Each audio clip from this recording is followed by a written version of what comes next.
But at least this is the one even God can see. So yes, for 9 days, you might have well. And you run to Jesus today from all the way from there to the States.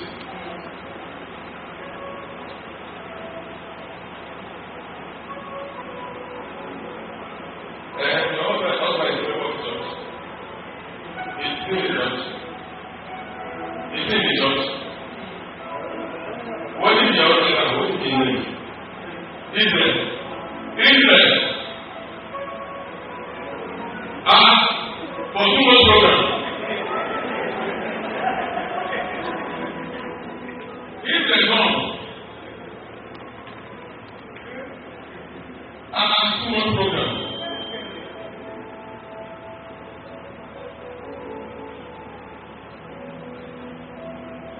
You are looking at the better 2 months program before the problem comes. Otherwise, forget the wife of us to go back. So she's the wife. And you're coming from all the way from here. Ogun State.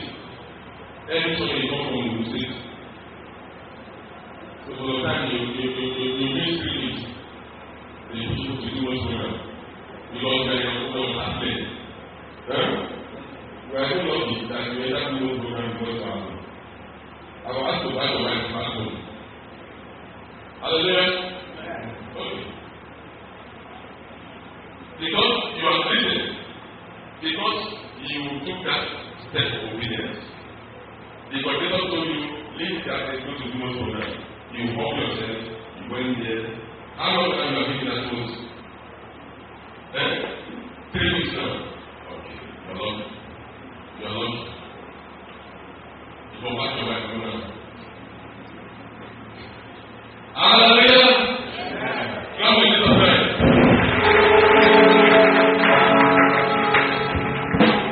Okay. So, why are you not putting your husband in the church?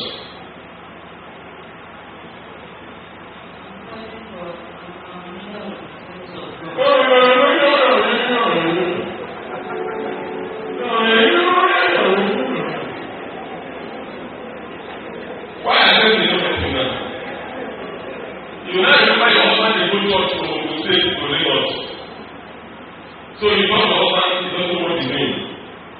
To leave people to say that church to go to church. So then you know what to do. You promising Jesus you are going to join your husband to church now? You promise Jesus now. Okay. Since you promise Jesus, use that second. Clean your leg and then you will see this.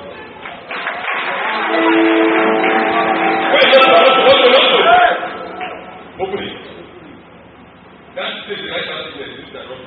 Rub all your legs. Rub it.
Thank you.